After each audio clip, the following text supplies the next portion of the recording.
যেহেতু নবী সাল্লাল্লাহু আলাইহি সাল্লাম সাহাবায়ে কেরাম কোরআন তেলাওয়াত শেষ হলে কখনো এটা বলেন নাই।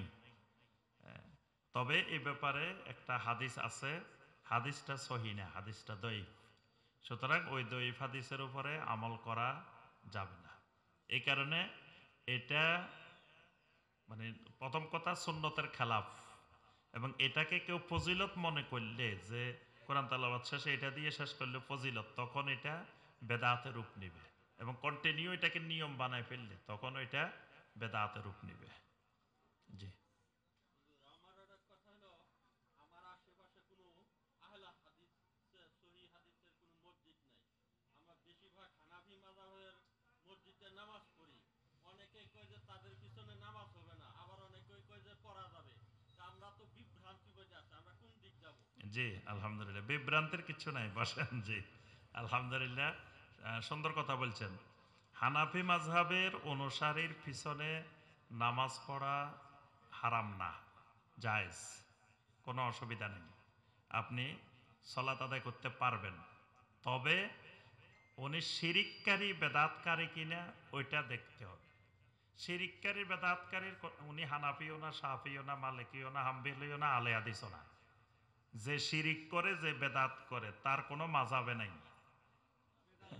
দেখা গেছে যে শুক্রবারে এখন ওই যে এখন হানাফি হলে অসুবিধা নাই। মনে করেন যে ওনারা আলাদা বক্তব্য হয় এটা আমরা আচ্ছা শোনেন, আমি প্রথম বলি, কথাটা শেষ হোক। তারপর প্রথম কথা হইল, মানে হানাফি মাযহাবের অনুসারী হইলে তার পিছনে সলাত আদায় করতে শরীরি কোনো বাধা নিষেধ নাই। হানাফি মাযহাবে ওইসব বেদাত নাই। যেগুলো বেদাত এগুলো পরবর্তীতে নিজেদের বানানো বেদাত, এগুলো হানাফি মাযহাবের বেদাত না।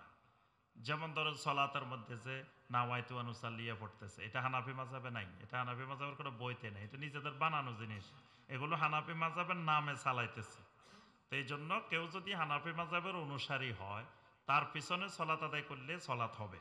কিন্তু যদি শিরিককারী হয়, বেদাতকারী হয়, তো তিনি হানাফি শাফি মালিকি দেখার দরকার নেই, তার পিছনে সলাত আদায় করলে আপনার সলাত হবে না। বেদাতি আমরা এখন কেমনে বুঝবো সে বেদাতি বুঝবেন না কেন? প্রথম কথা, আপনি শিরিক বেদাত সম্পর্কে জ্ঞান অর্জন করবেন। আপনি প্রথমে নিজে বুঝবেন কোনটা শিরিক কোনটা বেদাত। তা আপনি দেখতেছেন যে আপনার ইমাম সাহেব শিরিক করতেছে, আপনার ইমাম সাহেব বসে বসে তাবিজ দিতেছে, ওই ইয়ার তাবিজ, বিভিন্ন ফেরেশতার নাম জিব্রাইল মিকাইল লিখে লিখে তাবিজ দিতেছে, বিভিন্ন সংখ্যা লিখে লিখে তাবিজ দিতেছে। তা আপনি জাজ্জল্যমান দেখতেছেন উনি শিরিক করতেছে, তাই এটা বুঝবেন না আর কি বুঝবেন? তারা তো আবার জি, মনে করেন যে নামাজ যে আমি বুঝতে পারছি, তো ওইটা আপনি বুঝতে হবে যে উনি শিরিক বেদাত করতেছে কিনা। না বুঝলে, যতদিন বুঝবেন না তো বুঝবেন যে আমার থেকে হে ভালো, ততদিন তার পিছনে নামাজ হইব, অসুবিধা নেই। কিন্তু যখন আপনি বুঝবেন যে এটা শিরিক, এটা বেদাত, তখন আর নামাজ হবে না। জি। একজনকে ক্ষমা করলে কি পাবো আর ক্ষমা না করলে কি পাবো? একজন যদি আমার উপরে কোনো অন্যায় করে, তো যতটুকু অন্যায় করছে এতটুকু অন্যায় করা যায়, এটার জন্য সে কোনো গুনাহ হবে না। কিন্তু তার থেকে কিছু বেশি করে ফেললে তখন এটা হারাম। তবে আল্লাহ পাক বলেন, ওয়াইন তাসফাহু ওয়া তাআফু, যদি তুমি ক্ষমা করে দাও, তো ফা ইন্নাল্লাহা গাফুরুর রাহিম, আল্লাহ মহা ক্ষমাশীল, মানে আল্লাহ তাকে ক্ষমা করে। পাওনা বিষয়, দেনা পাওনা। আর দেনা পাওনার বিষয় তো ক্ষমা করবেন কেন? একজনকে মারা গেছে, মানে মারা গেলে তার ওয়ারিসেরা আছে, তার ওয়ারিসদের কাছে দাবি করবেন। তার ওয়ারিসেরা যদি না দেয়, সেটা পরবর্তীতে আপনি চাইলে ক্ষমাও করে দিতে পারবেন, আর চাইলে আপনার দাবি থাকতেও পারে।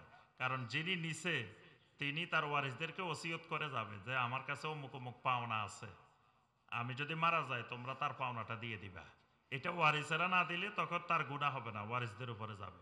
তা আপনি ইচ্ছা করলে ক্ষমা করতেও পারেন, ইচ্ছা করলে ক্ষমা নাও করতে পারেন, তবে ক্ষমা করে দেওয়াটা উত্তম। আপনি ক্ষমা করে দিলে আল্লাহ আপনাকে ক্ষমা করে দিবেন। জি। মন্দির পাহারা দেয় কি? মুসলিমরা মন্দির পাহারা দেয়।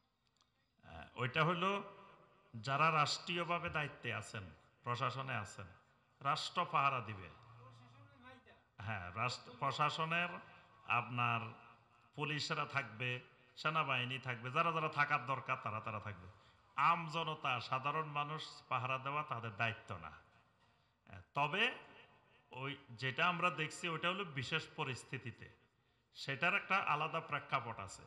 সবসময় একই ফতোয়া একই মাসালা সবসময় কার্যকর হয় না, এটাও খেয়াল রাখতে হবে। যে সময় বলা হয়েছে মন্দির পাহারা দেওয়ার কথা, সেই সময়টার পরিস্থিতি ছিল ভিন্ন রকম। সেই সময় বাংলাদেশের উপরে বিভিন্ন শক্তি মানে আক্রমণ করার একটা অজুহাত খুঁজতেছিল, যে বাংলাদেশে তারা নিজেরাই মন্দিরের উপরে হামলা করি, পরে এটা চাপাই দিত যে এই দেশে মৌলবাদীরা ইসলামপন্থীরা মন্দির ভাঙিয়ে ফেলতেছে, মন্দিরে হামলা করতেছে, হ্যাঁ সংখ্যালঘুদের নির্যাতন করতেছে। এই কারণে তখন বলা হয়েছে যে যাতে কোনো কেউ মন্দিরের উপর আক্রমণ করতে না পারে, এই জন্য আক্রমণ করতে পাহারা দিতে বলা হয়েছে। এখানে মানে একবারে ইচ্ছা করে খুশি হয়ে পাহারা দিতে বলছে এরকম না। খুশি হয়ে পাহারা দিতে গেলে সেটাই মানভঙ্গের কারণ, কিন্তু ওইটা ভিন্ন পরিস্থিতিতে। আর প্রশাসনিক অবস্থা তখন খুবই দুর্বল ছিল, কয়দিন তো সরকারে ছিল না, এরপরেও সরকার আসার পরেও তো এখনো প্রশাসনিকভাবে অনেক দুর্বলতা আছে, এখনো অনেক নিরাপত্তার অভাব আছে, অনেক সমস্যা আছে। রাস্তাঘাটে আমরা যে যাই রাত্রে, আমরাও তো নিরাপত্তার সাথে যাই না, রাস্তাঘাটে ডাকাতি চুরি এগুলা অনেক বেড়ে গেছে, অনেক ধরনের সমস্যা, এইসব কারণে বলা হয়েছে, কিন্তু ওইটা স্বাভাবিক অবস্থায় না। জি, তাদেরকে ডাকার পরেও তারা আসে না, সুতরাং বেনামাজিকে সালাম দেওয়া যাবে কি? প্রথম কথা হলো, বেনামাজি যদি নিয়মিত বেনামাজি হয়, একবারে জুমাও পড়ে না, কিচ্ছু পড়ে না, কোনো সলাতে আদায় করতে দেখা যায় না, এক ওয়াক্তও দেখা যায় না, তাকে কেউ মসজিদে দেখে নাই, এরকম ব্যক্তিকে সালাম দেওয়া যাবে না, তাকে সালাম দেওয়া জায়েজই হবে না। আর যে মাঝে মাঝে পড়ে মাঝে মাঝে পড়ে না, এই লোক কাফের না, এই লোক ফাসেক, এই জন্য এই লোককে সালাম দিলে গুনাহ হবে না, হারাম হবে না, এই লোককে সালাম দেওয়া যাবে। যারা সবসময় বিড়ি খায় তাদেরকেও সালাম দেওয়া যাবে কি? যারা সবসময় বিড়ি খায় প্রকাশ্যে কবিরা গুনাহ করে তারা, তো প্রকাশ্যে কবিরা গুনাহকারীকে সালাম দেওয়া যাবে না। যারা কবিরা গুনাহ প্রকাশ্যে, যেমন আপনি খালি বিড়ি খাওয়ার কথা বলেন কেন, যারা দাড়ি রাখে না তাদেরকেও সালাম দেওয়া যাবে না, কারণ তারা বিড়ি খাওয়ার চেয়ে আরো বড় গুনাহ করে। বিড়ি খাওয়া তো ধরেন ডেইলি 10 বার খাইছে, 10টা খাইছে, 10 বার গুনাহ হয়েছে, এর তো 24 ঘন্টায় গুনাহ হয়েছে। এই গুনাহ তো ধরেন 24 ঘন্টায় চলতেছে, কবিরা গুনাহ চলতেই আছে, কারণ তার 1 সেকেন্ডও এই কবিরা গুনাহ থেকে সে মুক্ত হয় নাই।